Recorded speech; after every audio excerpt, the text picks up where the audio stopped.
All right, guys, welcome back to another episode of the Strongman Winner Circle podcast. I'm running solo today. I'm Nicholas Camby, and this is episode 30. This is Meet the 90s, Kilo Men. So thanks for all the listeners so far. So we've had 30 episodes, so thank you for getting us to this point. But the work is not done yet, so don't forget to like, comment, subscribe, notification bell, and the latest episodes in Strongman content. So check those out. But today, we got three special guests. So, of course, all the podium from the class of the 90s that was hosted about 10 days ago, just about now. But the first introduction, first up, he won the bronze medal and at the first ever class of the 90s. He's also won a 90 kilo USS national championship this past year. And he also podiumed at SEO World's 90 kilo. He is Tyler Davis. All right, Alabama Hammer. Thank you for that introduction, Camby. Next is the runner-up from the show. Last year, he was also runner-up at World's Strongest Man 90 kilo. He is Nick O'Hare. What's up, everybody? And then lastly, we have the first ever class champion at 90 kilos, and he's also the record holder in the axle press clean and jerk at 368 pounds, and he is CJ Pierce. How's it going, guys? It's great to be here. I'm not going to flex because the Alabama Hammer is going to put me to shame. Ooh. No, I don't think so. Now, you guys been pumping up the biceps since after the contest? Just today was leg day. My biceps grow, so I don't have to do much for bicep work, man. I swear, my legs don't grow, but my biceps grow no matter what I do. I got impressive forearms. I don't know about bicep. Now, how much time do you guys give yourselves before you start hitting the gym? Did you guys wait a week, a few days? I was back Monday. That Monday? I was back Monday. I started doing strict presses Monday. Oh, hell yeah. Well, I took weaknesses. I took off Tuesday, did a lot of walking Tuesday, just recovery stuff. And then I started back up on Tuesday, and lots of squats, lots of lightweight stuff, getting the blood flowing, getting things moving again. And just spent the week kind of getting things flowing and getting comfortable again to start OSG prep. All right. So I guess we all did something a little different. I waited. My coach made me take off a week. So after a competition, we usually take off a whole week. I'll do like some kind of like the stuff you would do in like a deload, like little stretches and push-ups, like little stuff to like recovery work, biking. I did that the week after, and I started back just this last Monday. So, is your coach Tyler Young? No, that's Nick's coach. Oh, Nick's. Sorry, I was confused. Yeah, my coach is Chris Jacchio. All right, interesting. But of course, I always fan when they introduce it deloads. And then we're also 12 weeks out from OSG, which is very exciting. Nick, I imagine you're doing it. Tyler, you hopping in as well? Yeah, if everything goes well at World's Ultimate Strongman on October 9th, and I feel good and healthy and strong, I'll have just a few short weeks to train and get ready for OSG. But I plan on doing both. So it's been a busy year for me because I did nationals, I did Clash, which I consider a world championship type event. Mm-hmm. Then I got World's Ultimate Strongman, which is a world championship, and then OSG, which is a world championship. So all of that in like 4 months. So all the big ones.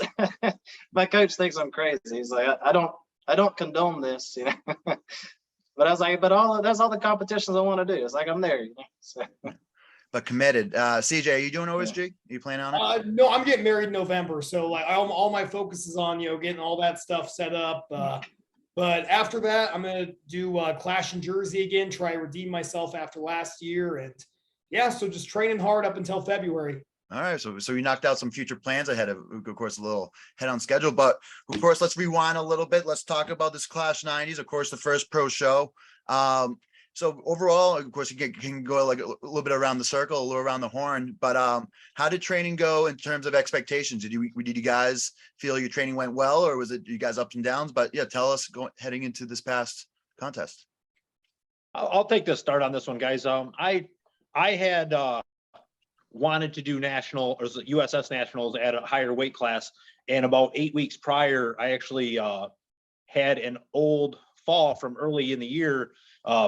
Injured my knee, and I was literally on crutches and in a wheelchair for a couple of days while I was in New Orleans on vacation. And I mended that up, and I still felt good enough to do nationals. And training with that went really well, and it just kind of fed into Clash. And training leading up to Clash just got better and better as I went. I just kept feeling better. I mean, 3 weeks out, I was just feeling, okay, I'm not peaked yet and I'm feeling really good. So I'm really excited where I'm going. My grip's not going to get any better, any sooner, any faster. I'm going to try my best. But outside of that, I mean, I was very happy with how I went into it. I didn't go in with any injuries. I came out with no injuries. I recovered well. The day went as well as I could have asked it to, as far as just the pace and handling it. So I was very happy with my prep. Coach Tyler Young knows that he has to do more holding me back than anything, because I am an overtrainer. I love to train. I'm a CrossFitter. I'm an endurance guy. I have a vast background in endurance stuff. So I like to push. I like to do pre-exhaust work before I do any of my training. So Does he Tyler ever schedule a lot of 1 rep maxes for you? No, I never, I almost never max. I hardly ever max. The only time I've ever maxed is in competition. And I still don't think I've hit my PR. I want full 1 rep maxes. So no, I don't even know what any of my 1 rep maxes are on most lifts. Interesting. Yeah, I was just curious because, of course, if we see Tyler's training, right, it's always in the past. I think lately he's been toning it down, but sometimes he's in the past. He's always, I don't know how many times he wants to miss 400 pound log, but he likes the max. I saw that one time it would look really scary. Wasn't that Tyler Young where he goes over Yep. and it looked like his maybe his wrist wrap caught it or something, and everybody thought he ripped an arm off, but he was unhurt, right? Unscathed, right? He had surprising good flexibility there. I think that's kind of what saved him. Although if it was someone that was a little more tighter, that wouldn't have worked. I think the short arms helped. the short stature. All right, enough about Tyler Young. Nick, anything else you want to mention? No, I just, again, very, very satisfied with the prep. I went into it and everything that I expected to happen happened. I did well on the events that I knew I would do well on. I left a little bit on the table on the presses. The frame was a Hail Mary, and I was hoping that I could do better. I was hoping for a friendly grip situation on the frame. Had it been, I would have probably done better, but so would everybody else. So all in all, I'm very satisfied with my prep, and hopefully honestly, what this put me in a place going into OSG, in a really good place to be ready for that. And now I know what I need to focus on, and I'm super excited going forward.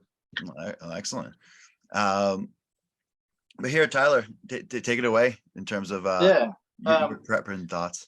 Well, I had nationals just like Nick O'Hare had at the end of June. And after I won that, sorry to interrupt, but I actually, of course, I saw both of you guys at that nationals. Of course, Nick, you're going 242, which was 42 pounds over the weight class you just competed. But I actually I'm pretty sure I caught COVID from that nationals. I'm not sure if you guys. That's actually what I was about to get into, Nick. So I had to do the water cut. I think, also when you do water cut, your immune system, I'm sure it takes a little bit of a hit, because I lost 17 pounds. Then go in, and then I'm in a crowd of 800 people, however many 100 people.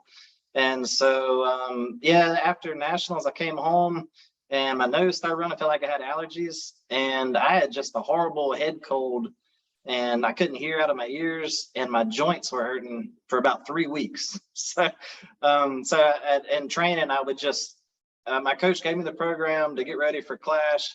I just kind of had to tone it down a little bit. But luckily, it never got in my lungs, and my cardio wasn't affected. So I was able to kind of do the work. I just had to be kind of gentle on just my joints didn't feel good. But that went away about 2 weeks out from Clash, and I started feeling better than I've ever felt. So I still think I went into Clash the strongest I've ever been. But yeah, it was a little inconvenience with that. I never tested positive, though. I tested myself twice, and I wasn't positive for COVID, but I never had a cold that lasts 3 weeks. So. I'm not sure if you guys have come out of COVID and started training again, but at first, my first deadlifting session back was awful. I was sucking wind. I was like, I'm really out of shape. And Anthony came up to me, or when I was telling Anthony, and he was like trying to scare me. I wasn't sure if he tried to scare me. He was like, just like, watch out for the rapid strength loss. I'm like, get out of here with that. Yeah. Well, then my performance in the competition, I thought I hit pretty much everything I thought I would. if I could have gotten one more dumbbell, that might have got me second place overall. I needed 3 dumbbells, and I was really close, but I agreed with the judge's call. It wasn't a good lockout. So it was a good no call, no rep. I got 2 instead of 3. I just haven't spent enough time training dumbbell, so very technical lifts. So, I'm still fairly newer to strongman. I guess I'm 3 years, 8 months. So I think CJ is the youngest, but I guess I'm the youngest as far as years tenure in strongman. Training age. Yeah. Actually, that was of course a question down the line, but when did you originally get started, Tyler, in strongman? So 2019. And I got some interesting. So I watched the Colin Bryce interview you did, which was excellent. Yeah, I know Anthony kind of took a lot of the sound bites, didn't he? But that was that was a really good show. And one of the things he talked about is building up, I guess, a part of the show, like rivalries, having characters and stuff. So in 2019, I went to nationals, came in second because CJ here beat me. And then the next year I go to nationals, USS nationals, and Nick beat me. And then I go to Clash, and then both of them finished ahead of me. So I would have 2 more national wins and a Clash win if it weren't for these 2 guys. But in the way. But I still love them. It makes what we do legitimate. Because if I were to win that, it would be, well, this is too easy. But these 2 guys make me legitimate. Because now if I win, I really feel like I did something. So. So I'm glad they're here. Yeah. All right, interesting. So here, staying on this the starting kind of topic, Nick, when did you get started in strongman? And then CJ, when did you get started? I got started in 2017 on a whim. A week out from a competition, a friend said you should try it, and I literally tested all the lifts, comp weight lifts that week, and went and opened class 198, my first competition, and placed 3rd place. So that led from there, and then I realized I had to drop weight, and CJ will tell you that, but we ended up competing together both at 82.5 kilo nationals. So I didn't realize that until we kind of joked about 2019 when we were in that, and we were in it together. Come to find out, 3 of the Clash 90s were all in 2019 nationals at 82.5 kilos. So we came from a lighter class and then kind of came back up. So 2017 was my starting year. I'm currently 38 years old. I'll be 39 in September. All right. How about yourself, CJ? Yeah, so I started strongman. I want the same year Nick did. I think 2017 is when I started. I came from weightlifting, and then I went from weightlifting to powerlifting. And yeah, just like Nick, I started as a 181. I actually used to be 250. In high school, I played football, so I was 250. I was a big guy. Cut down in about 4 months to 165 pounds. And then started lifting for strength. And then eventually I kind of did the same thing Nick did. I stumbled into strongman. I was just kind of looking on Strongman Corporation's website, found a meet in California that seemed like I might be able to do some of the weights. I did absolutely horrible. I think I zeroed 3 events. But yeah, now I'm on year 5 now, and I love it. So yeah, and I'm 28 years old. All right, interesting. But yeah, all kind of later in the scene. But of course, I'm always pretty interested in that, especially how fast the ramp up, right? Sometimes guys will need kind of like 5 years to kind of really mature. Some guys have done it pretty quick. Like someone like Anthony got his pro card within like 2.5 years, when if you kind of consider like the pro card system within the 105. So I was interested in some of those stats. But like we talked to Martins recently, and he took 11 years from when he started strongman and when he won World's Strongest Man. So it's always pretty interesting in terms of trajectories and then the years in the sport and the training time. But to get back on focus, we were talking, Tyler, you're kind of finishing up in terms of your prep, your thoughts. Oh, the events. Well, then I think I went on to some of the events, and I was really happy with the frame carry. Honestly, I didn't train the frame carry leading up much to Clash. My coach had written it in, but it just felt so bad. The way my joints are feeling and picking up that heavy frame and training, I just didn't like it. So I actually didn't even train frame carry much leading up. I was really happy with my frame carry. That was the only event that I won amongst all the guys. And to beat CJ, I feel like CJ's one of the best in the world at that event. So that's like a feather in my hat that, maybe I'm a pretty good frame carrier too, Then also finishing 1 rep behind CJ on the press event. So that's my second, I guess, highlight of the day. CJ's gotten better at deadlift. I thought maybe I would get second on that. But the clash format is so tough. My heart was still pounding hard from the sandbag medley, the yoke, and we got to carry the 3 sandbags. I sat down and I put my arms up and I'm breathing, trying to catch my breath. And they said, all right, we got about 8 minutes or 10 minutes and we're doing the deadlifts. And I'm like, I'm trying to get my heart rate down. And by the time I go, my heart's still beating hard. I'm like, how am I going to pull all these deadlifts? And I still got 8, which wasn't too bad. I think I got about 10 or 11 in training, but considering how my heart was still beating pretty hard and had the fast pace of the show, I was still happy with that. I think that was third. I never finished worse than fourth throughout the day. So it was a good average for me. Oh yeah, consistent. But how did you guys enjoy the overall the pace of the show? Would you like it? A little longer breaks, or what do you feel? Do it again? I personally loved it. I think it was awesome doing it super quick. And that was actually the least sore I've ever been after a competition. Like the next day, I actually felt really good. So I really like that 2-hour format, and watching the live stream, it looked awesome.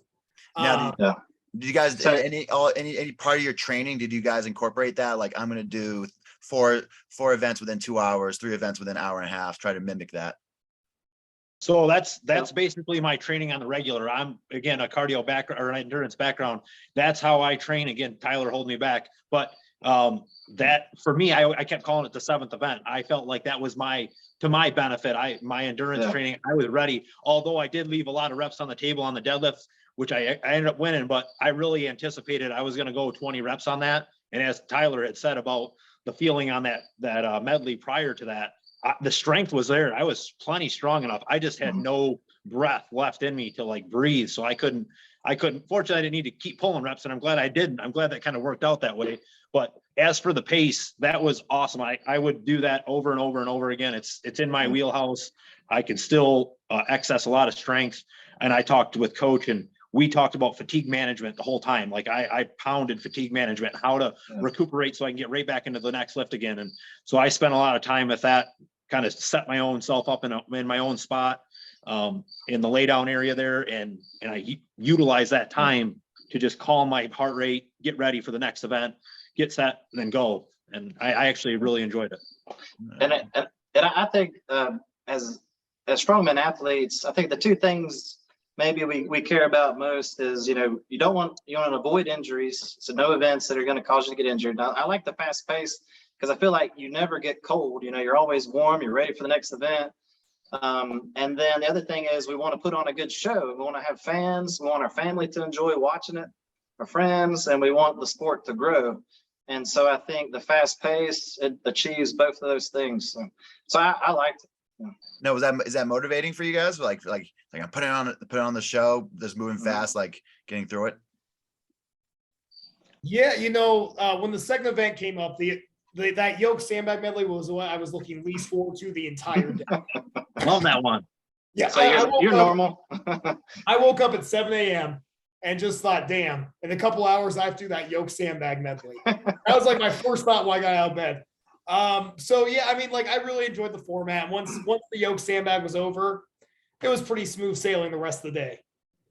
Oh, that's excellent. But yeah, let's keep it on you. Let's keep it on the champ. So tell us about your prep. How did you feel the prep and leading into the contest? Yeah, so it went pretty well. Once July rolled around, I really felt like it went well. June, I was going through some life stuff, so I was moving. Pretty much all of May and June, I was traveling about 12 hours a weekend. So that I started to get like trucker's hip, which is the first time that's ever happened in my life, where my hip, I started to get like some weird hip impingement. But then once I was full-time in Tucson in July, everything was awesome.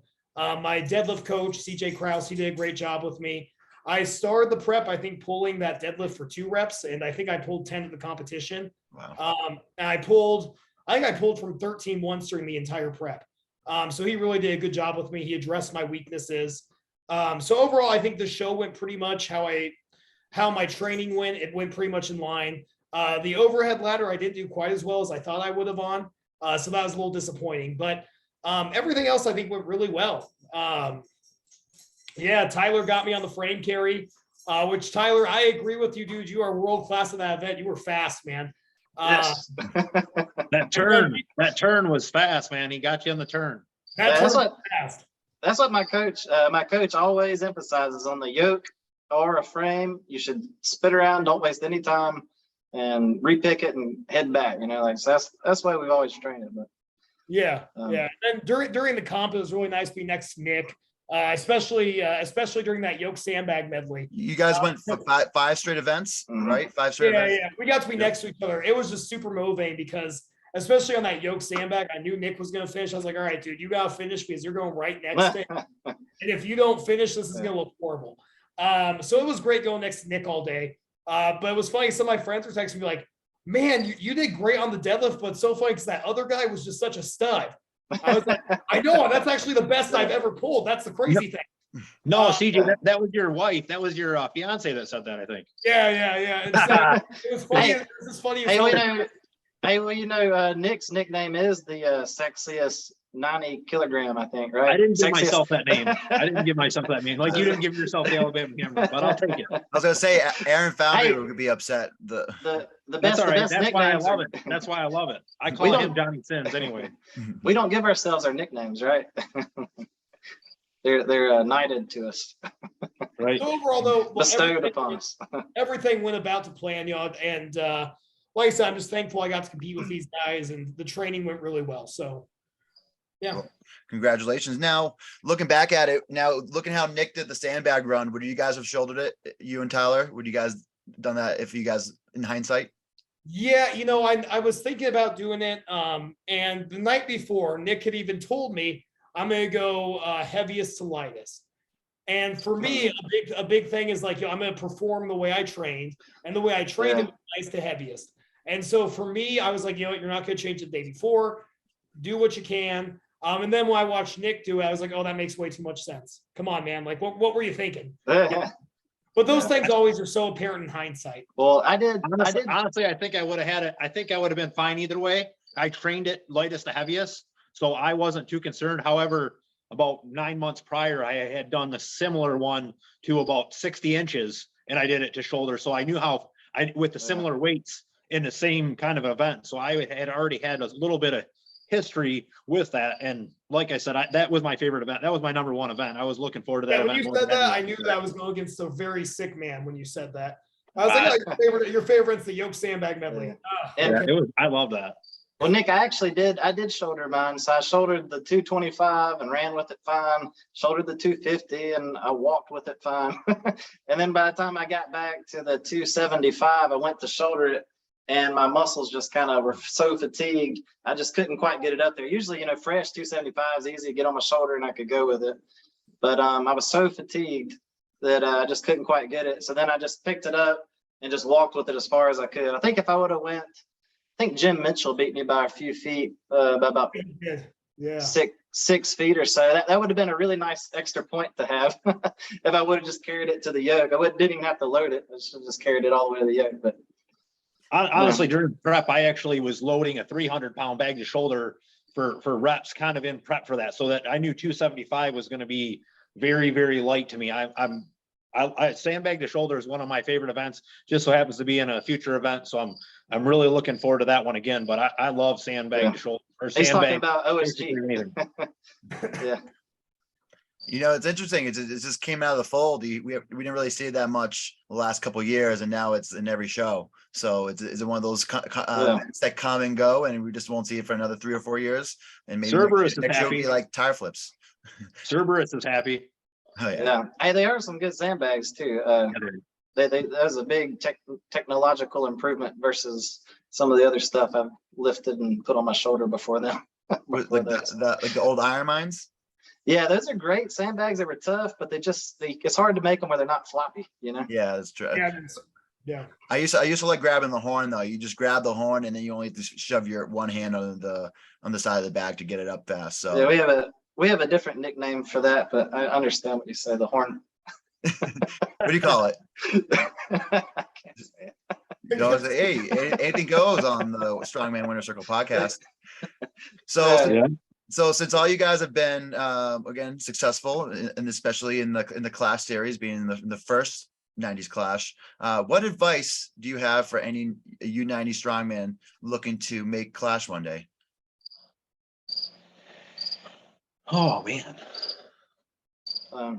I go first, I guess.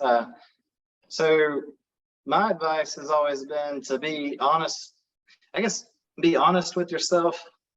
So like if for me, if my honest weight class that I know I'm the best at is the 90 kilogram class. So know your weight class, know your abilities, know what works best for you. Know how to avoid injuries. That's a big deal. And I kind of talked on another podcast leading up to Clash that we do like a lot of core work, and I wasn't doing my core work like I was supposed to, and that's a good way to prevent injuries. And so we give it its own day now. And so just executing all the things that you have to execute in a way that you can avoid injury and get stronger. You pick the right weight class. You gotta make a list of all the things you have to accomplish, and you have to do it every single day. To get the Clash, I imagine most of these guys, we think about strongman every single day. It's a passion. It's kind of an addiction. It does take up a lot of your time, but we love it. Absolutely. And now that other podcast, was that the Gym Life podcast? Yeah, that was a lot of fun. Yeah, Yeah, or- so I really like the pregame show. Yeah, Full Send Sports. Going on. I'm pretty sure that's a Nelk boy kind of saying, but it's interesting. I'm surprised that wasn't taken up already, but that was a good title. How about you guys? What is your advice for you 90 men looking to get into Clash? So mine would be patience. Strength comes over time. It doesn't come immediately. Don't force or rush anything. Nick, that, you're somebody I watch and I value and respect as a strong man, and watch you grow. And if everybody were to kind of take that mindset and just be patient with themselves, and they really have the passion, like Tyler said, and want that, they will have an opportunity. Furthermore, my biggest thing, especially being, I'll call myself an older athlete in this age group, right? And I'm almost a master now. But I spend a tremendous amount of time on recovery, mobility, rehab, prehab stuff all the time. I spend more time doing that than I train. I think that's an incredible focus I think that's something that incredibly needs to be focused on for longevity in the sport.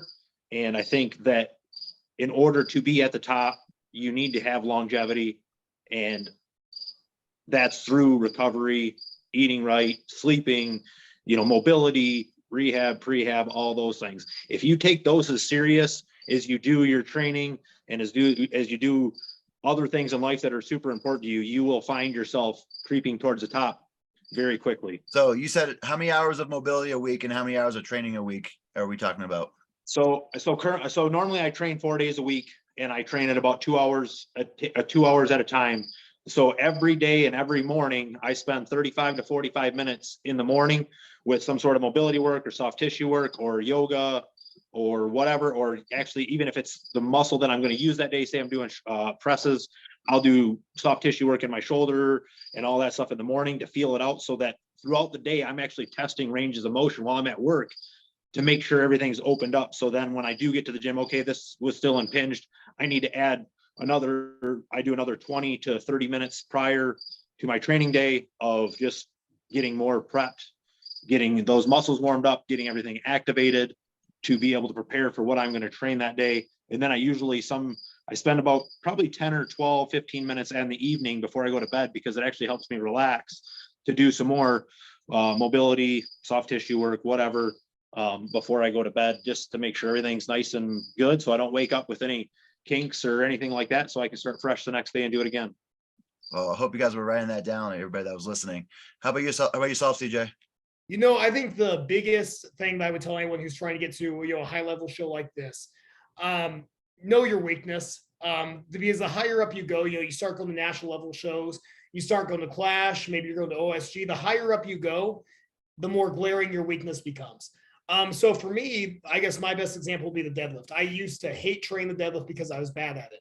If you suck at something, there's a reason why, and it's something that you need to improve, and you definitely shouldn't run away from it. You should try to attack that weakness so that doesn't amplify it the higher up you go. I might also say train with intent. When you train, you are setting aside time. To get better, and you got to keep that end goal in mind every time you train. I know leading into Clash, what I started doing between events was I do the assault bike for 2 minutes. I would do 10 seconds of sprinting, 20 seconds of jogging just for 2 minutes, just in between events, because one thing that I was really bad at was endurance. I started out this prep not finishing that yoke sandbag medley, and then at the show I finished it. So if you know that you're bad at something, or you know it's a weakness, address it. Train with intent. Understand that whatever your weakness is at these higher level shows, it's going to get amplified.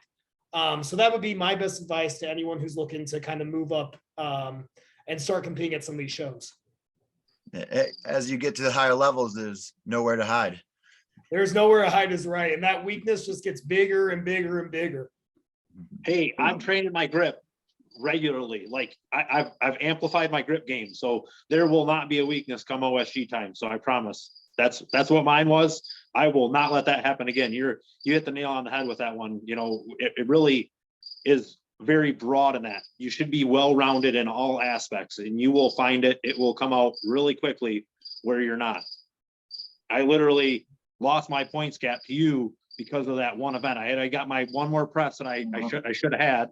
Not because it was on, I just missed it on my own. That would put me, that literally, I figured out the points. That puts us at a tie coming into the end of the day. If I don't do exactly what I did and fail on that stupid frame, damn it. So what are you gonna do to improve the grip? So Tyler and I have kind of been working on it. I did get some, the Iron Mine tugs, the small stuff. I'm working a lot of finger stuff.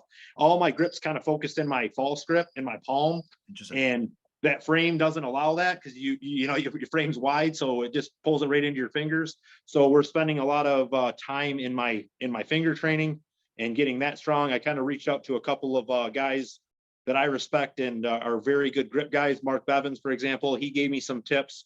So I'm gonna be implementing some things around the horn that I can recover with probably 2 to 3 days a week, every week now between here and OSG to prepare for that. I do, a lot of extensor. I already do a lot of extensor work. I can hang forever, but it gets in the right part of my hand and I just don't have it. So I will be focused on that. The farmer's going to be a lot better for me than the frame. That wide grip goes right to my fingers. However, I'm doing an event here in a couple weeks that has a frame again. It's the same weight, not quite as far, but the same weight. So I'm looking to even improve on it there. So Yeah, I was really quickly. Were you mentioning Mark Bevins yes, earlier? Guy's a legend. Love Mark. yeah, Mark's great.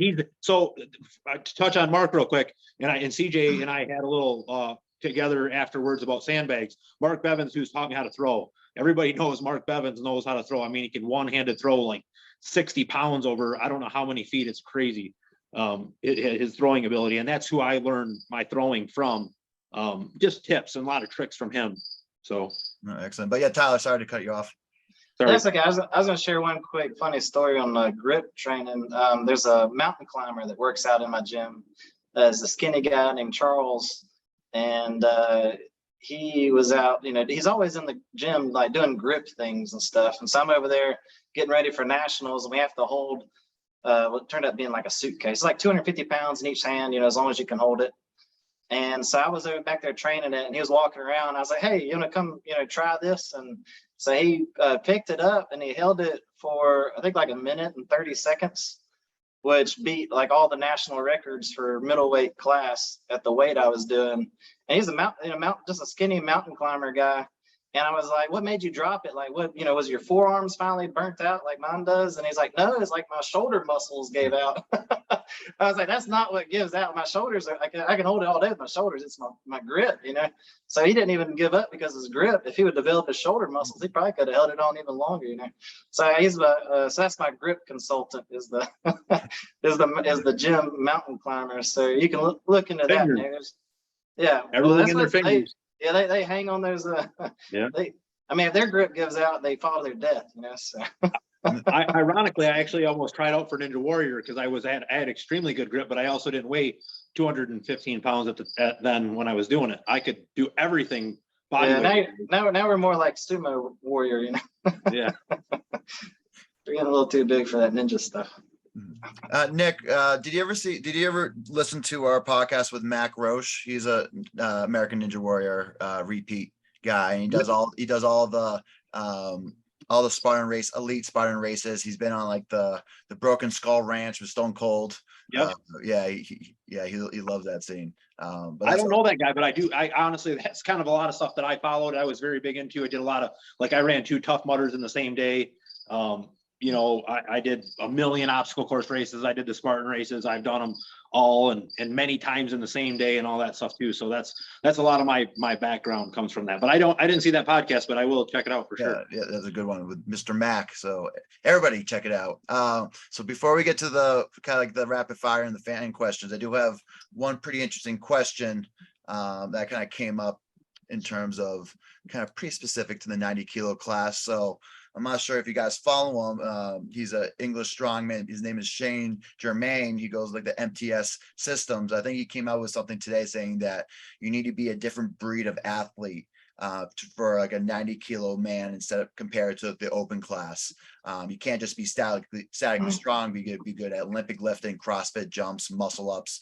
Do you agree with that sentiment? Or is it depends on the athlete? But what do you guys think about, of course, kind of what you just kind of stated? Do you need to be a different breed, more athletic breed compared to the open class for the U90? So let's start with CJ. We haven't heard from CJ in a little bit. So I think I agree with him. I think in the U80 and U90 class, you do have to be a little bit of a different kind of athlete.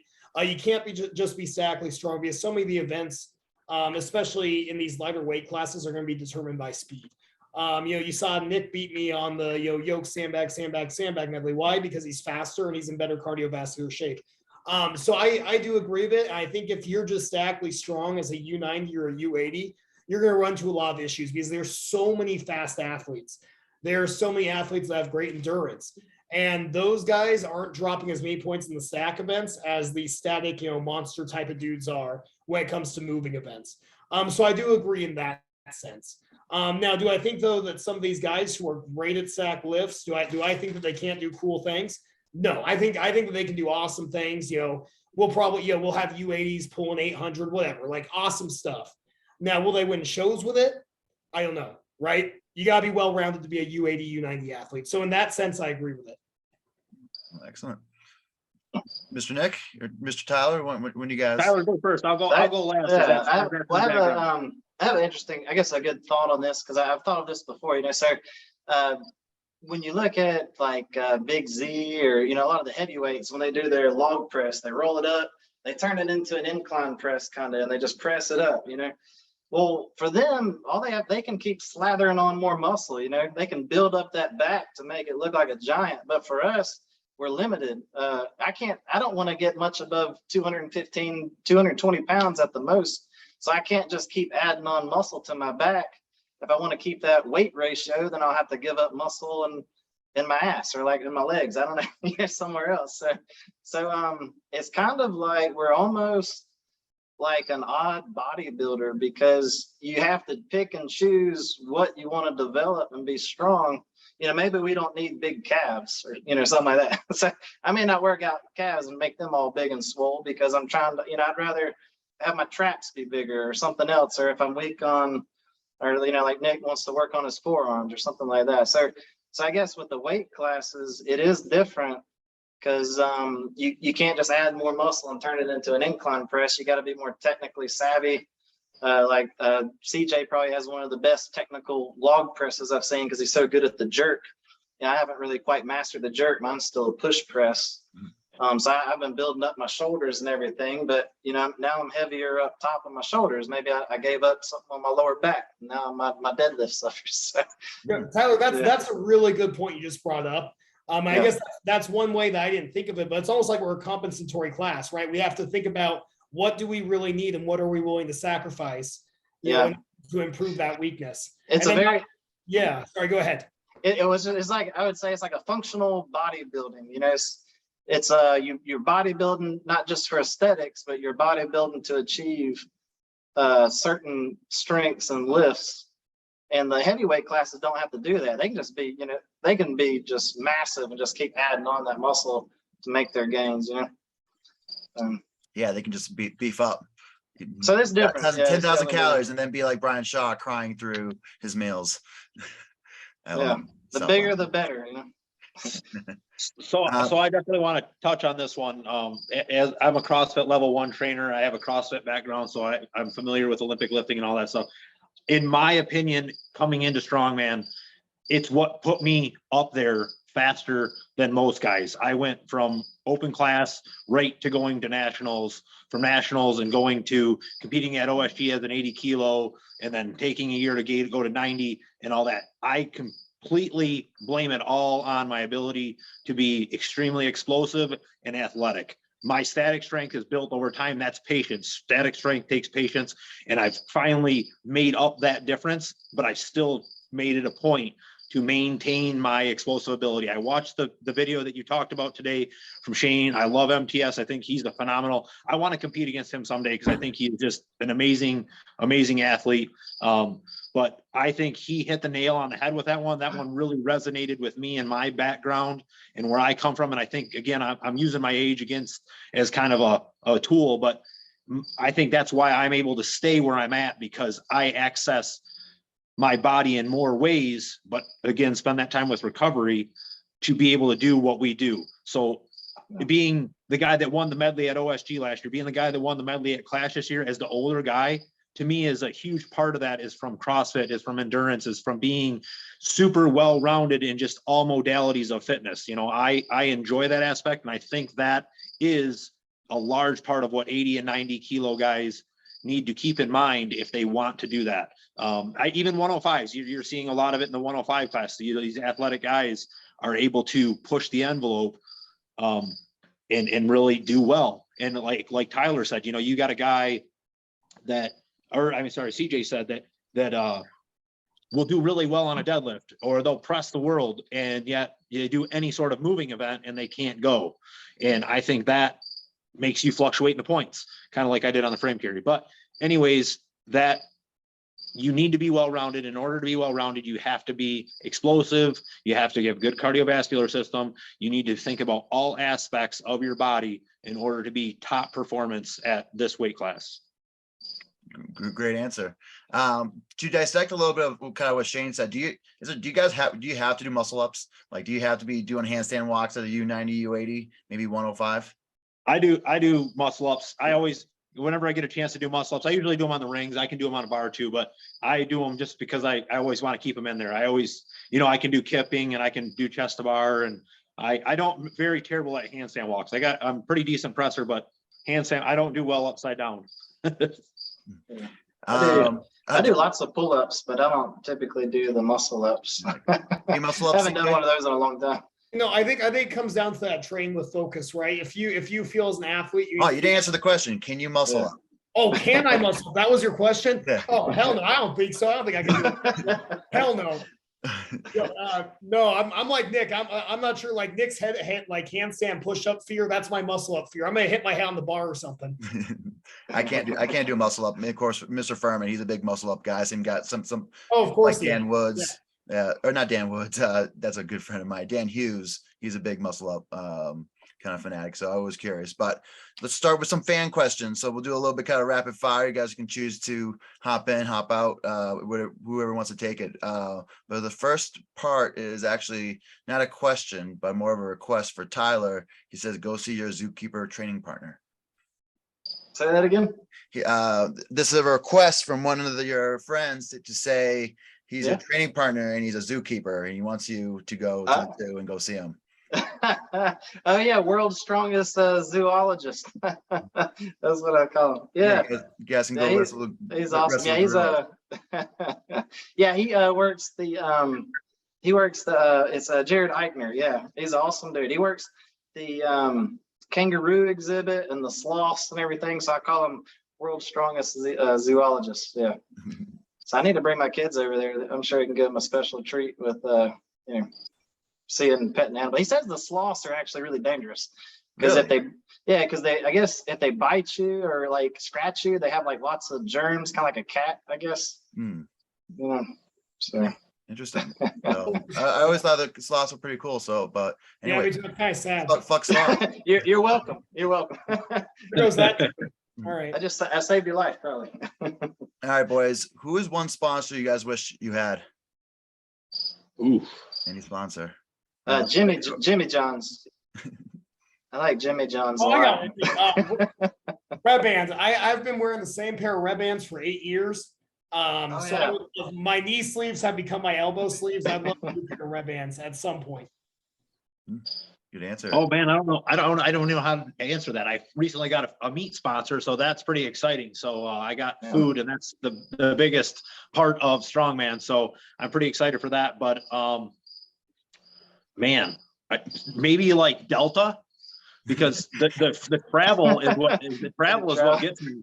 Or like free hotel stays wherever I go, something like, with Hilton or something like that. But if I had to pick and choose like whatever I wanted, but maybe. But within the sport, I've been fortunate with SBD, and I've been fortunate with a few other ones, and I've been able to help with gear. But biggest thing is cost of travel, I guess. I was just say I was hoping for any pizza rolls or Totino's related ones, but you're the SBD. I would say Oreos. I have some Oreo eating championships. They could probably sell some more Oreos if there was a strongman. Like if I can eat, all I do is eat Oreos. They're delicious. I can be strong like Mr. Nick O'Hare. Why not? Did you see that? Did you see at the competition? I had my Oreo sandals and my Oreo socks on the entire competition. I did not. Well, I did not. Well, I watched it from the live stream. So it was on there. You could see them. Oh, really? Maybe. You just got to look at my feet more. Gotcha. Now with Jimmy John's though, I could do like the frame carry and be like freaky fast, I could just they could. And it could just be like full of sandwiches. And then CJ, I was gonna say there's only one athlete I know that's sponsored by Reband. He is Yuri Katalchuk of the Czech Republic. I'm pretty sure he's sponsored by Reband. He's the only one I know of. So the odds are very slim. I might have to look for a different company. Hey, Reband, I use mostly Reband sleeves. I think my sleeves and my shorts are Reband too. I've had them for a little over 3 years now. I love them. I love Reband stuff. Mine has just gotten to the point now where my fiance can like smell them like outside my car. So it's time to start. Do you wash them and they still stink? I'm not going to answer that question. All right, sponsors. You should wash these. They do fine washed. The man needs a sponsor. He needs new knee sleeves, so someone get him over there. All right, this is from my friend the Dane Train. He's out of Rhode Island. He wants to know your heaviest off-season weight, your weight at the start of prep, and your weight 1 week out before the water load. I got up to 226 in the off season. That was like March, April. Yeah, March, April of early this year. And then, but if I'm getting ready for a show, then about 4 months out, I'll start dieting down a little bit. So I lost about 10 pounds of fat. And I got to about 215. Once I'm around 215, 17 pounds from making weight, I can make weight, pretty comfortably. So 198 is the weight class. I usually like to hang around 215, 5 days out. But I will get up to 225 in the off season, just eating a bunch, trying to get stronger. Usually I put on some fat and I'll just lose that a few months before or a few months out, from competition. Cool. How about you, CJ? Usually I'm pretty much 215 year round. After I tore my bicep, I lost about 20 pounds though. So I was down to about 195. But yeah, I usually stick around 215 year round. I don't think I've had like a legit off season though in probably 7 years. So I don't know what I'd walk around with in an off season. But yeah, I'm 215. I'm like Tyler. 17 pounds isn't really too bad. I butchered this water cut. I had meet the teacher the night before. So I didn't really have time to sweat anyway because I had meet the teacher from 7 a.m. to 7 p.m. And then I caught my midnight flight. So yeah, I butchered the weight cut. But yeah, usually 215 to 198 is a pretty good cut for me. And yeah. All right, Nicholas. I'm again same as CJ. I basically stay at 215 year round. 99% of the time. There's a few times where I float up a little bit. Honestly, I hit 222 but that was right after the comp, right after, eating all the food I can eat. I splurged all last week. Justin Lloyd's my nutrition coach, and I said, dude, you gotta get me back on track. I've been reckless, and I'm fortunate I have a super high metabolism, but eating literally 6 packs of Oreos, and I was still like I think I hit 221 or 222. I stopped and I was I'm already back at 214 point something this morning. So as far as that goes, I'm pretty close to 215, pretty much most of the time. A week out. This time I was different because, again, Justin did my nutrition and I usually do my own. I usually maintain my body weight as far out as I possibly can and cut at the very last minute to spend the least amount of time under duress. Justin had me on a little different program, so I was a little bit lighter. I think I was like 208 or 209 or something, like a week out, but I felt really good. And then we just kind of tapered down, and it didn't feel like I was dieting. I was still eating every day and eating a decent amount of food. We just changed what I ate and went into it feeling really, really good. And I can't complain. I have no complaints with that. I think his help was definitely a benefit to the way everything went the day of. So, But shout out to PP Prestige Performance by Justin Lloyd worldwide. But it sounds like everybody cuts about 8 to 10% of their body weight. Is that about right? Yeah. I think, yeah. I don't think I've ever cut more than 10. I think 10 would be my limit. I don't think I'd cut more than 10%. I think the science says it's safe to cut 10% of your body weight without any adverse effects, from what I've read from medical journals and stuff. Can you repeat that? So from what I've read, when I've studied this, you can lose 10% of your body weight in water pretty safely without adverse effects to your kidneys and things like that. But once you get over 10%, then I feel like you kind of increase those risks. So I've always tried to, Interesting. I've always tried to stay under 10% cut. All right. I'll throw this out there. I always warn my buddies, because I came from 80 kilo class, that if I needed to make 80 kilos again, I bet you I could make it. Now, it wouldn't all be water cut. I would diet down, but I'm almost 100% certain. I love weight cut. I love the process of it. I actually look forward to it, and I look forward to the aftermath, but I could definitely diet down and make it back down to 175.6 if I needed to. Interesting. I was going to say, I think I'm around an 8% cut. And I talked to Andrew Haynes one time after his cut. I think he did about 30 pounds before the Arnold amateur. And he was at 20%, and he felt like, I saw Andrew when he cut 30 for nationals. That dude, man, he like, I don't know. I have no comment on that. That's terrifying. Yeah. Now he's one. So let's keep the spotlight on him a little bit. So he's someone, Nick mentioned, like he would love to see Shane Germain and compete at him in the U90s. Like we could see someone like Andrew Haynes maybe bump up because he's outgrown the weight class. But like overall, what like guys like that, like who would you want to compete that weren't here this weekend? And of course we can kind of exclude like Nikolai. Nikolai kind of banged himself up right before. But besides him, who do you think would be a great addition to the Clash family? For me, Andrew Haynes, obviously that's one of my good friends. I love the guy. I would have loved to be able to compete with him. We've had a couple really good competitions together. It's been really fun to have him out here. Justin Weaver, he's another guy who's really strong. He's competed as a 231 traditionally. He's got like a 350 strict press, like super strong dude. He's cutting down to the U90s. He's another guy who I would have loved to have at Clash or compete at one of these other big shows with him. But yeah, those are my two guys.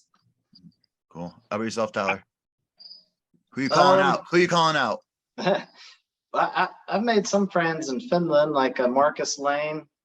He's pretty good. Me and him, we're pretty close in Finland. He was right behind me. I think he finished 4th.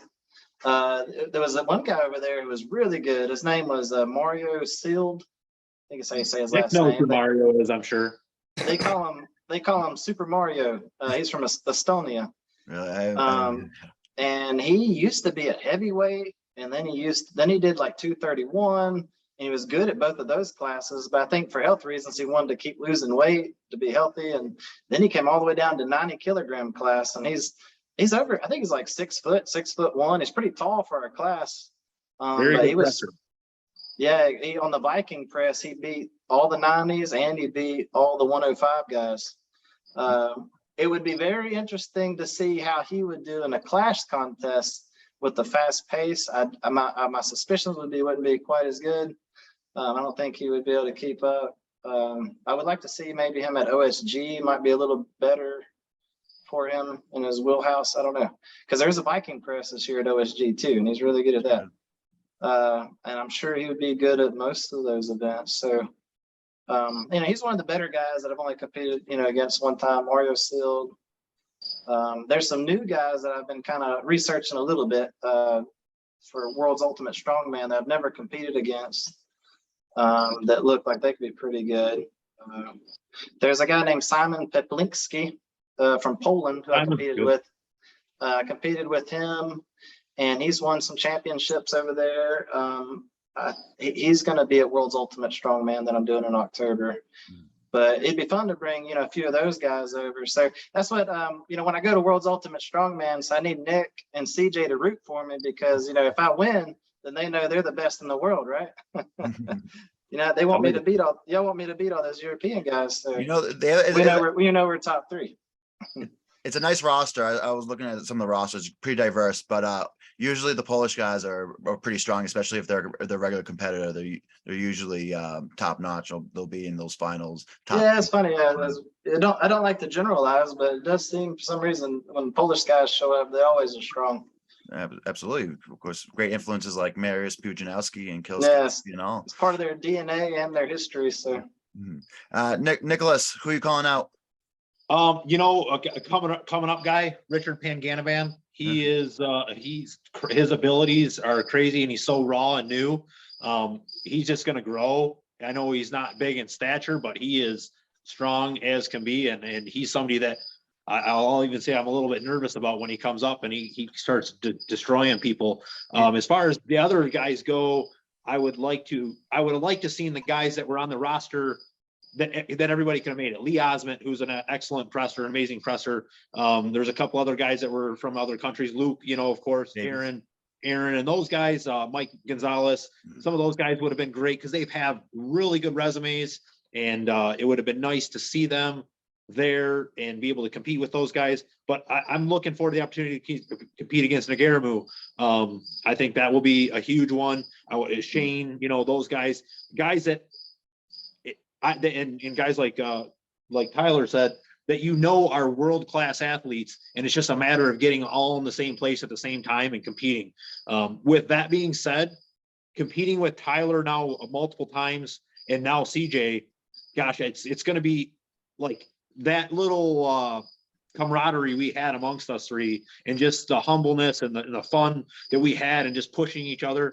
It's a feeling, and I'm sure you know what that's like when you find that group of core guys. You look forward to them being there, regardless of the outcome. Whoever wins, whatever happens, you look forward to competing them because they draw the best out of you. They want to see you do good. You want to see them do good, things like that. So I look forward to competing with guys like that. The brotherhood. Yes. That was a great answer. Thank you, Nicholas. So next one, we'll start with Tyler. Tyler, when did you realize your potential in the sport? This is I got a good answer for this actually. So I always felt like I was strong, like pound for pound, growing up, I was always strong pound for pound. Like in football, I'd work out with the linemen in the weight rooms, but I feel like I never really enjoyed sports with like a ball, like football or baseball. Like it was fun, but I never got passionate about it, I'd rather go lift the weights in the weight room than actually go play football. And then I went to college, got a job, worked in a shipyard. I made a friend in the shipyard who had all the strongman equipment, and he was coaching. His name's Chris Jackio. He's my coach now. And I was like, what is all this stuff? And he's like, well, they have a, weight class strongman. And I was like, they have weight classes. I always loved watching the big guys on TV when I was young, and I loved it, That's what I wanted to do, but I'm not over 6 foot, and I'm just not that big. I'm 5'9". So he's like, yeah, he goes, we'll come over, I can train you. You can use some of the equipment. So I go over to his house, and this is when I realized that I could be good. Because one day I think it was like a 250-pound sandbag, and I had to pick it up and carry it as far as I could. And I picked it up and I carried it like 400 feet, just back and forth. And I dropped it. And he goes, "You know what, Tyler?" He's like, "You could be pretty good at this." That's what he said. He's like, "Tyler, you could be pretty good at this if you wanted to be."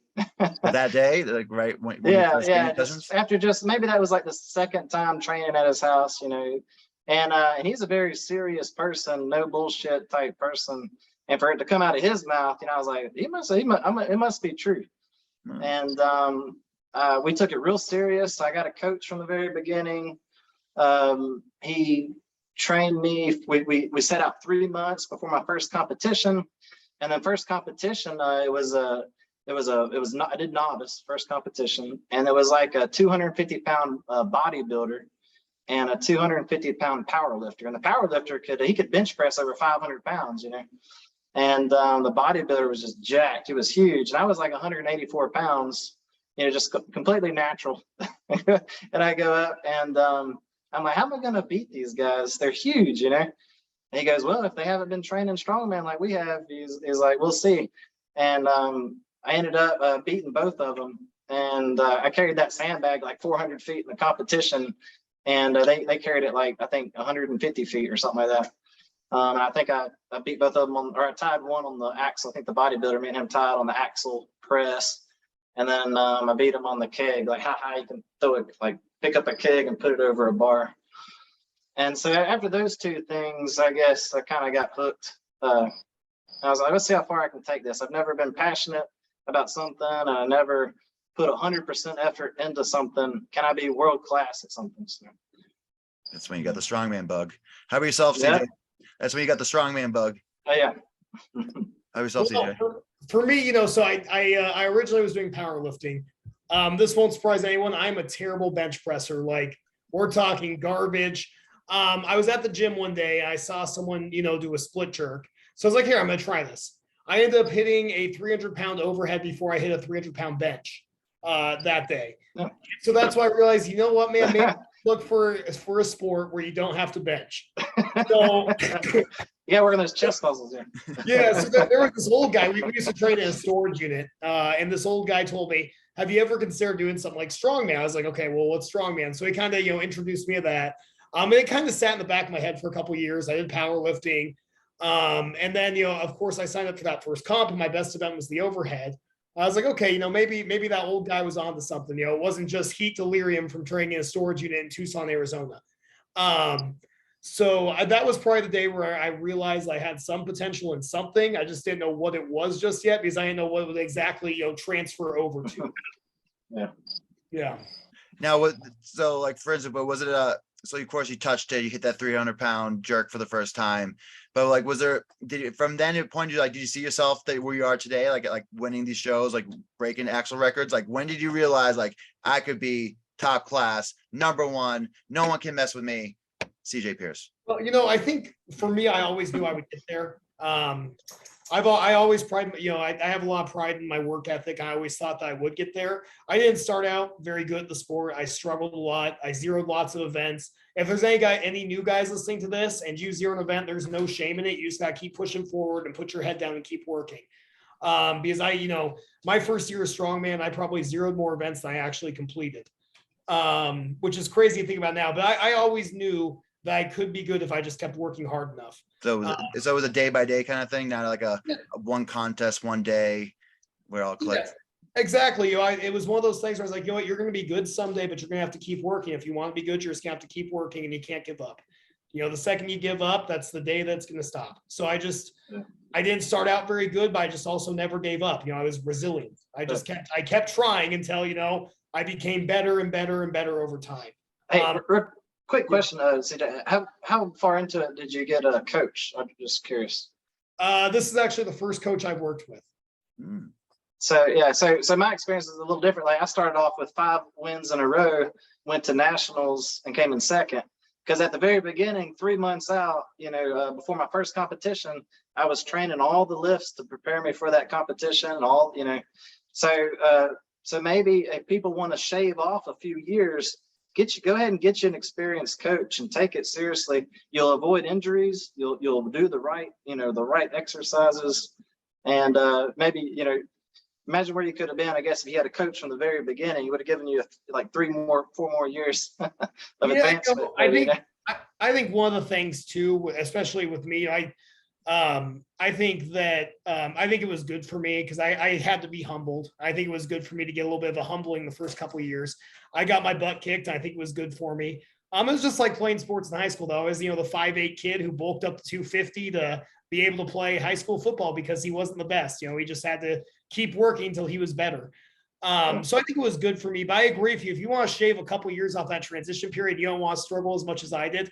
Totally get a coach. Definitely get a coach. If you want to have a massive learning curve and go through some painful experiences, then do what I did and just kind of for a year straight. Find yourself. Yeah, find yourself. Hey, Tyler, did you say that you won your first 5 contests? Yeah, I think I won. Just 5 like you just the first 5, you just like getting into the sport? Yeah. I won so I did novice, and then after that I did open classes, and we did Alabama, which was a Platinum Plus competition. I just kept doing those and kept winning them. I was like, I think it's time we go to nationals, coach. And I came in second to CJ at my first nationals. All right, that's not too shabby. That's good. I think Didn't see a lot of disappointment. That's supposed to be that easy. I've done 14 competitions and I've won 10. I think either 9 or 10. So I have a pretty high win rate. Yeah, the only people I lose to are these 2 guys. How about you, Nicholas? And a couple of guys in Finland. How about you, Nicholas? When did you realize that potential? Was the day by? Was it a progress like CJ? Honestly, for me, I don't know how this is gonna come across. I don't know that I've hit my potential yet. I still think I have a lot more.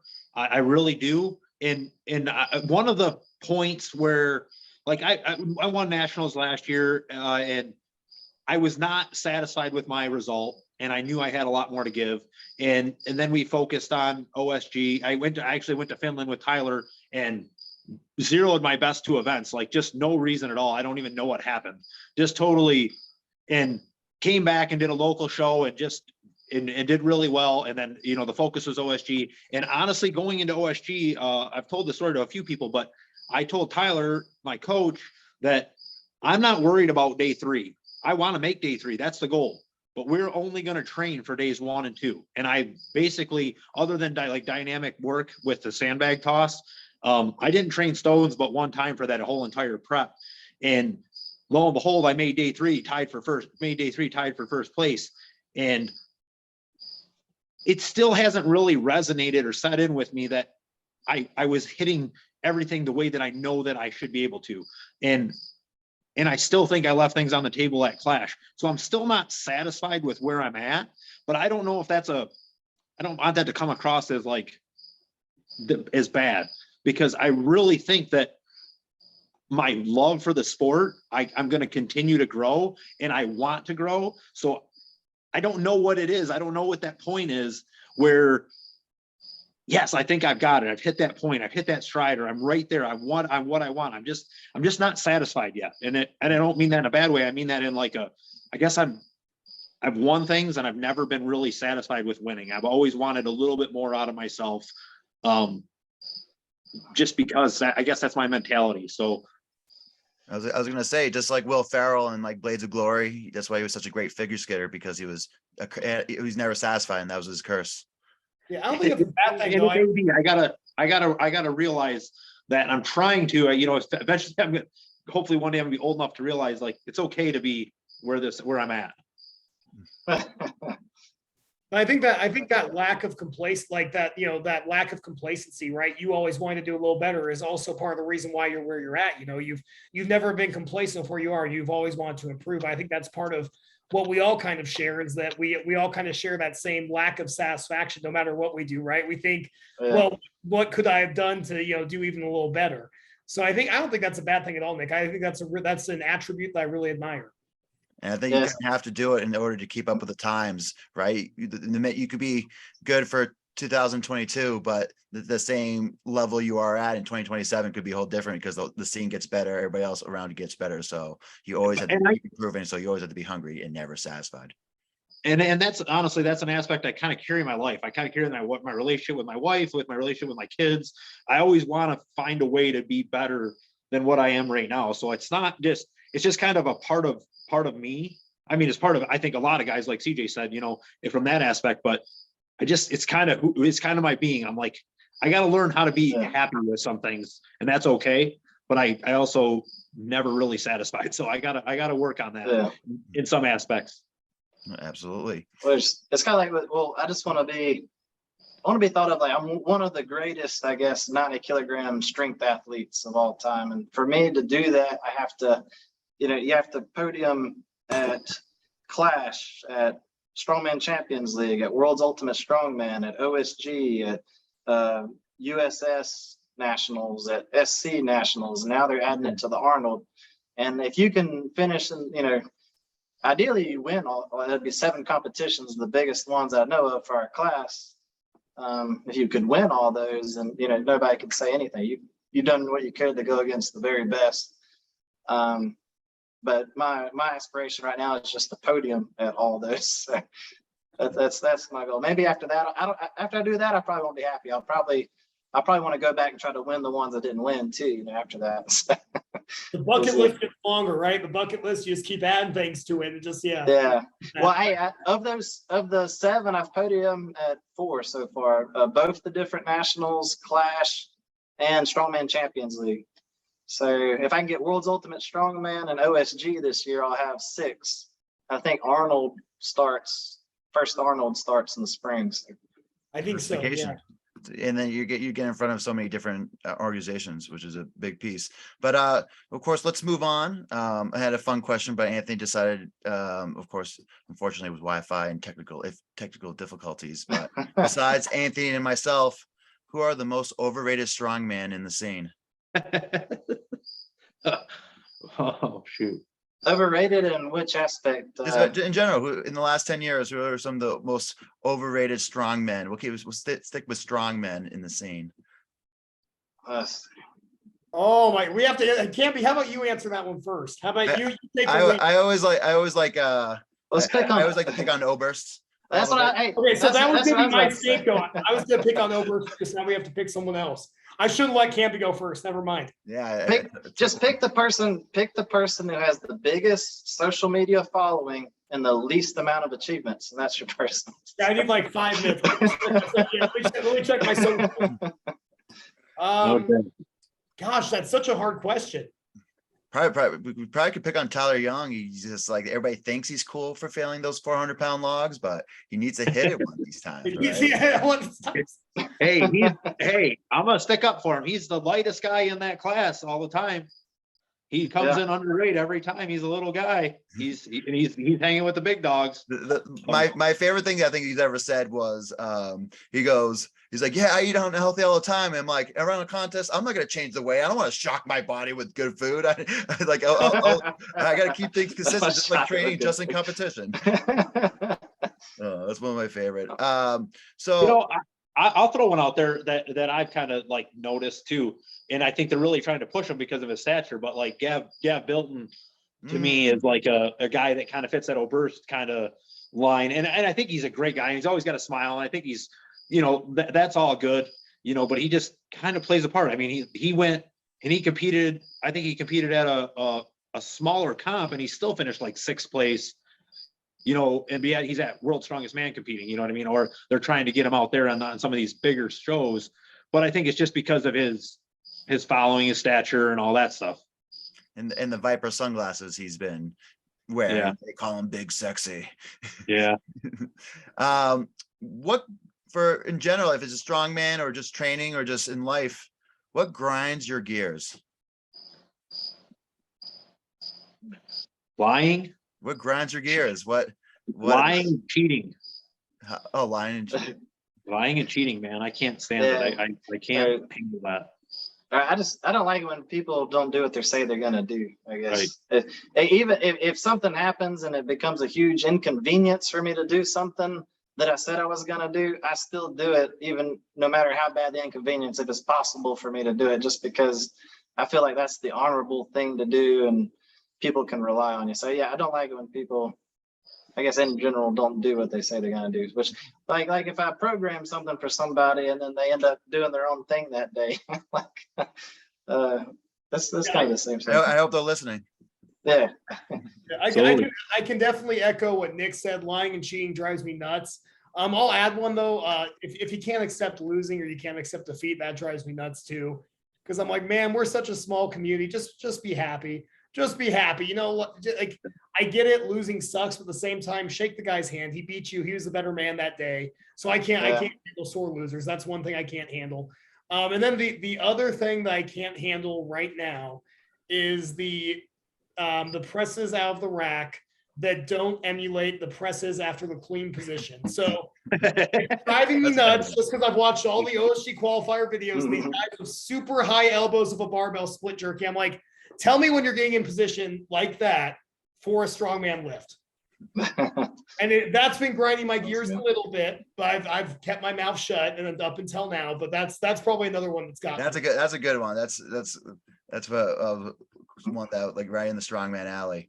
Can I add one real quick, Nick? Absolutely. So the one that me and it's related to the strongman community too is our niche sport, you know, that we're trying to grow.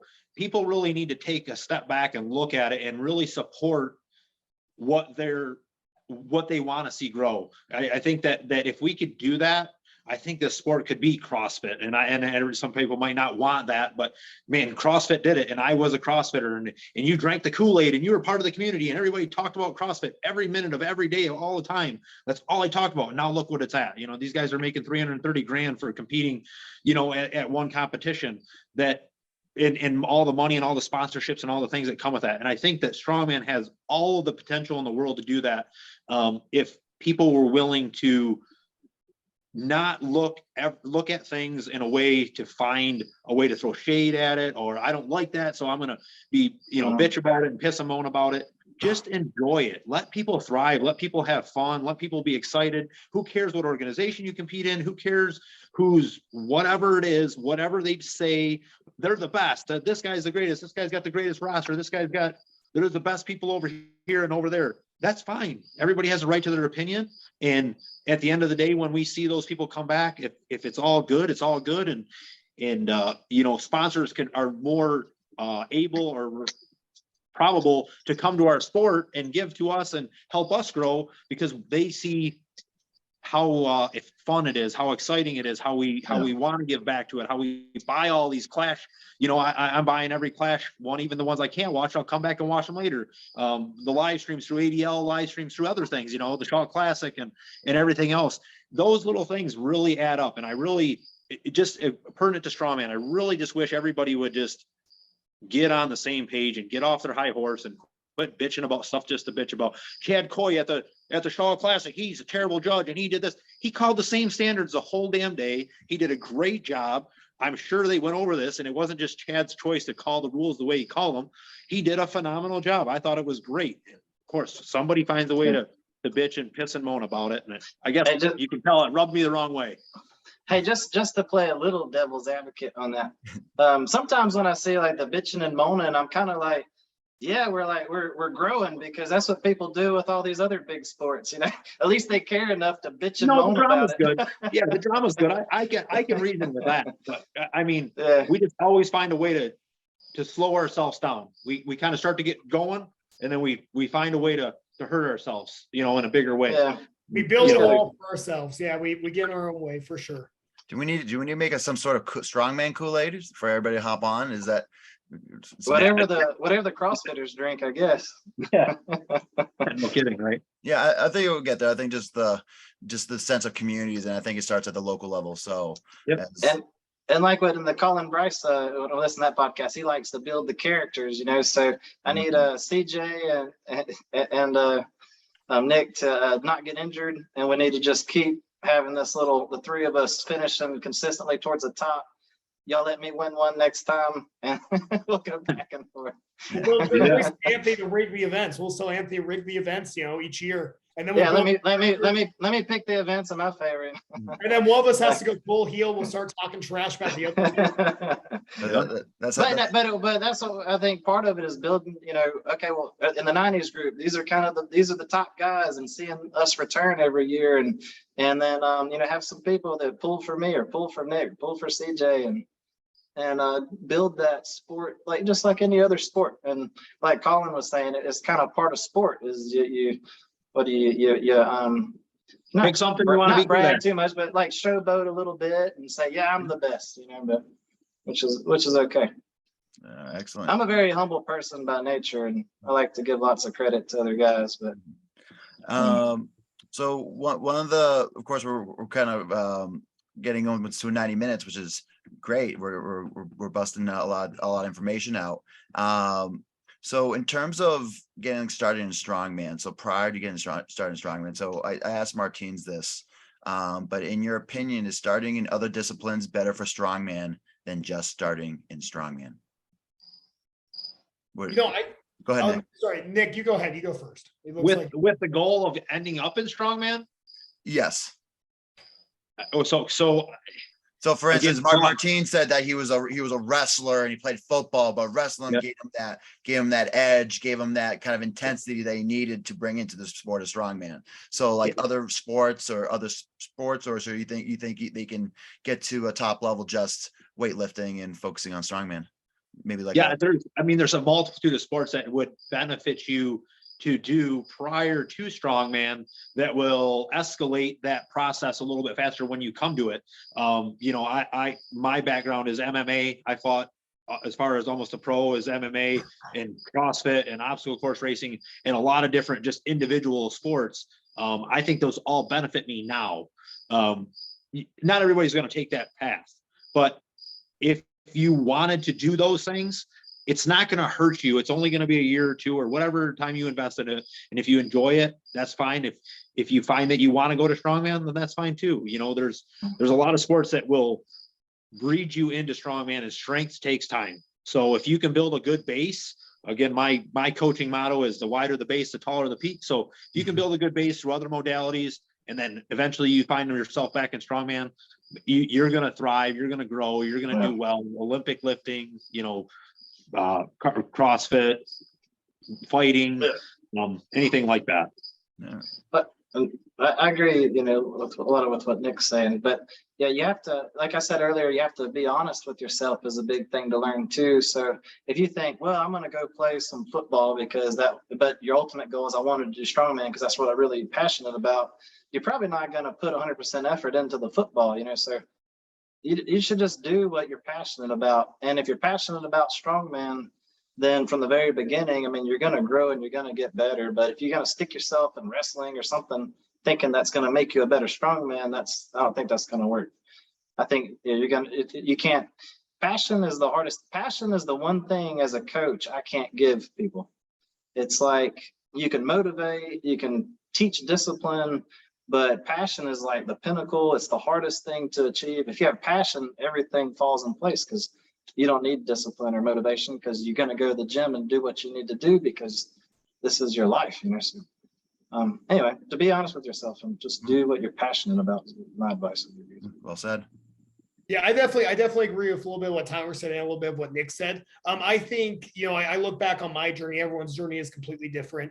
I think that a lot of the sports I did as a kid, football, basketball, those kind of things definitely help coordination, overall athleticism, mobility, which are all very important things in strongman. That being said, though, if you're someone who's like, you're 20 years old, maybe you're in college, you're like, I want to be a strongman. I agree with Tyler's point of, you probably just want to dive in there. If that's where you think your passion is, then you should just dive into it and just, work on the mobility, work on the fundamentals as you go. For example, I have two younger brothers. One's 18, one is 24. The 24-year-old had never played sports. He had never really lifted weights. So his first real sport was strongman. So with him, we did a lot of just building mobility. We did a lot of building basic power with barbell, strict press, push press, those kinds of things that allowed him to compete in strongman while also improving his general coordination and those other important attributes that it takes to be a good strongman competitor. So I think it just depends where you are in your life journey. Obviously, if you're a 16-year-old kid, I'm sorry, you don't know what the hell you want.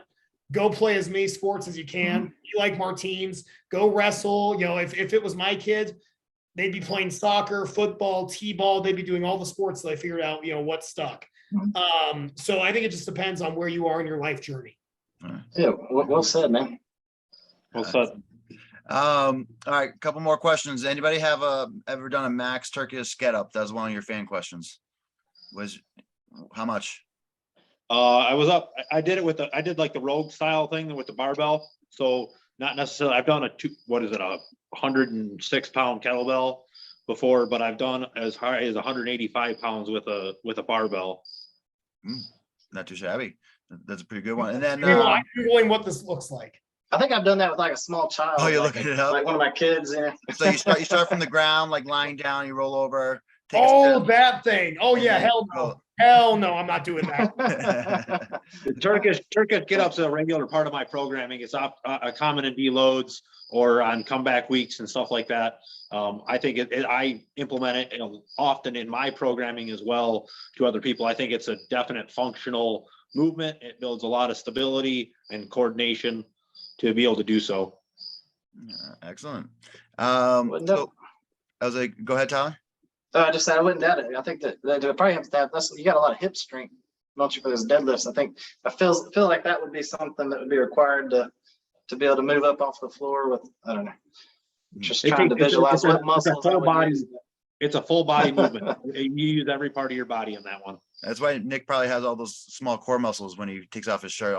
It looks like he has like a 12. I mean, for me, Dude, me and I've CJ looked don't like that have my the whole abs. life. Yeah, me and Tyler, for some reason, I'm 28. I still got like this dad bod going on. I don't know what the deal is. Don't even have kids. I just have like this just kind of flat stomach.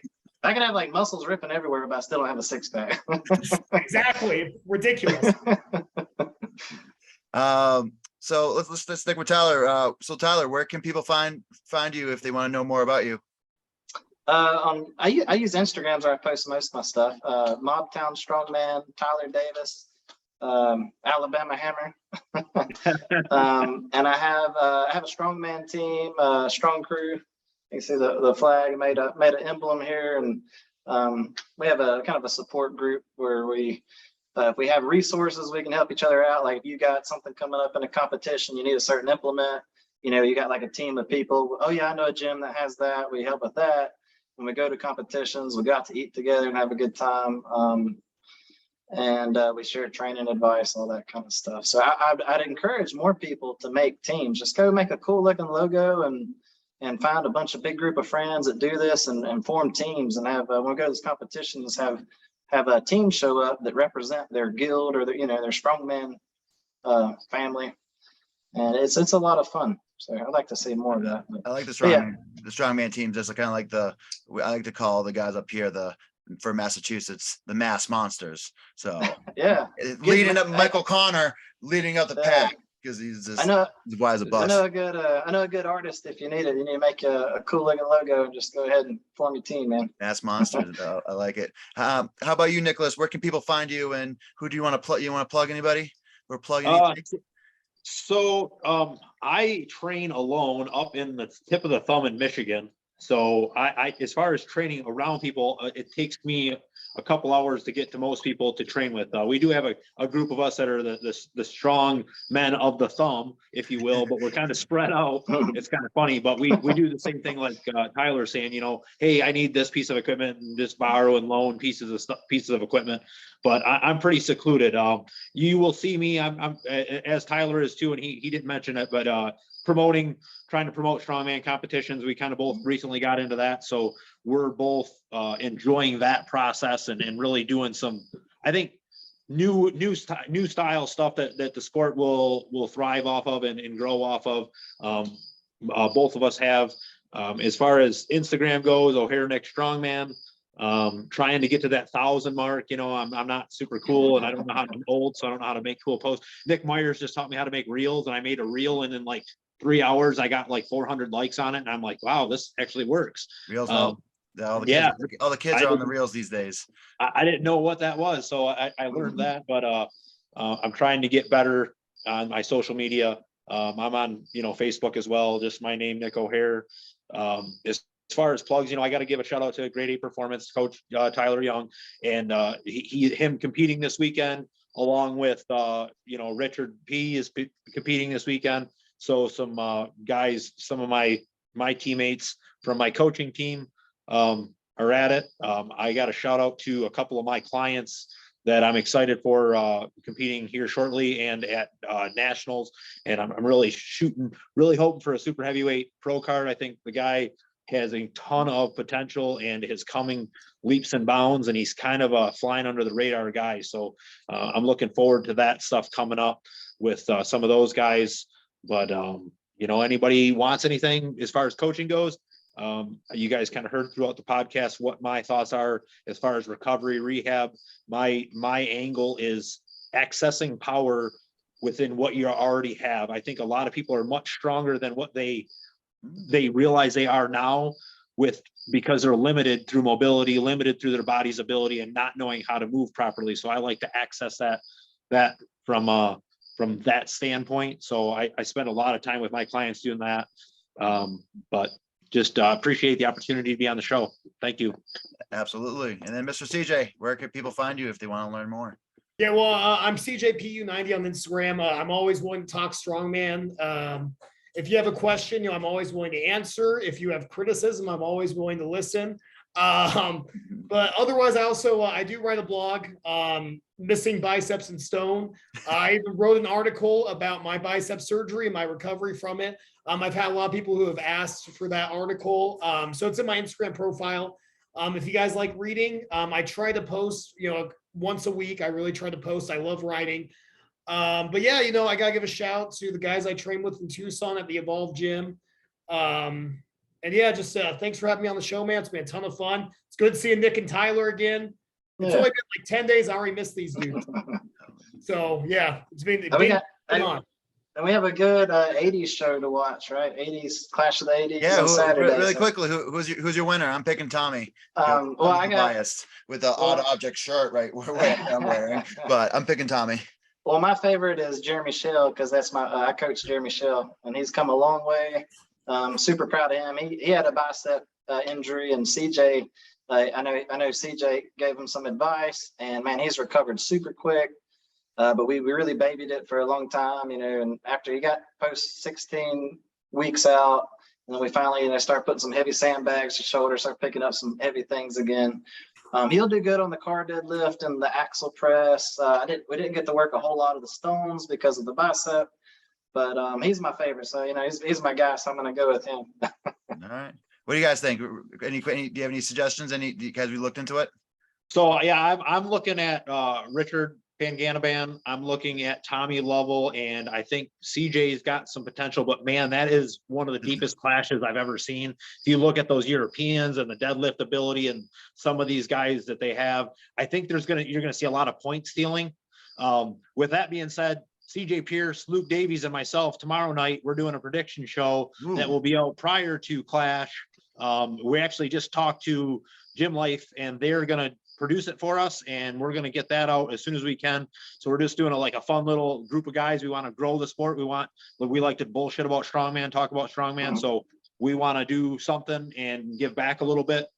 So yeah, we're doing a fun little prediction show where we'll talk a little more in depth on what we think is going to happen and what the outcome, and maybe talk about the 105 stuff too. Of course I'm going to shoot for Tyler on that one, but you got some stud 105s in there, Kyrian, and you got Clayton in there, and I think Donaldson just joined the group too recently, so there'll be some studs there. So that'll be interesting to see that podium as well. I'm looking forward to Saturday Strongman. Hell yeah, that's gonna be a new day. Maybe the 80s will be doing a pre-show for us, That's Next the time. hope, right? That's what we got to do. That's what I talked about, giving back. We all have to work towards it. It just trickles down. So guys, make sure to follow these guys in their next competition. So we'll see Tyler at Ultimate Strongman October 7th in Paris. You'll see Tyler, myself, and Nick at OSG. You'll see CJ, of course, good luck in your wedding in November, and we'll see him in Jersey Clash. Let's see if he can gain is that Jersey Clash for a 105 kilo spot, or I'm gonna do 105 because last year I didn't feel like I did very well, and this year I'm gonna do a little better. oh wow, you heard it here. He's coming for the 105s. So I'm coming too. Not maybe to Jersey, but I might go to Nashville, but I'll be doing a 105 clash here too. So this is big. This is getting pretty excited. Everybody's coming up. Everybody's changing. I was supposed to be in Nashville. I was supposed to be in Nashville in January, and I got 1 day COVID and couldn't make Nashville in January this year. So I was pretty disappointed. I had a really good package So coming in. you had a 1 day COVID. Is that a cold? Is that I tested positive, but I felt fantastic the next day. So yeah. So I'm think I'm staying at 90. I'm fat enough, so I'm just. Well, I'll stay at 90. I'm not gaining any weight. If I compete at 105, it's at the weight I'm walking around at. Well, those are your boys, yeah. Tyler. You gotta follow them so you guys can compete together. But don't forget to like, comment, subscribe, notification bell. Of course, I'm gonna have all these guys' Instagrams below, so make sure to check those pages out. And CJ, you're the champ, so you have the last word. Wow, you're gonna be the last word. Okay, so I just want to say thank you to Clash for the opportunity to compete. Obviously, I'm always humbled by the guys I get to meet in the sport. Competing with Tyler, Nick, all those U90s, it was just such a pleasure and such an opportunity to be there. And so I really feel thankful for the opportunity. I can't wait for next time I get to compete with these guys.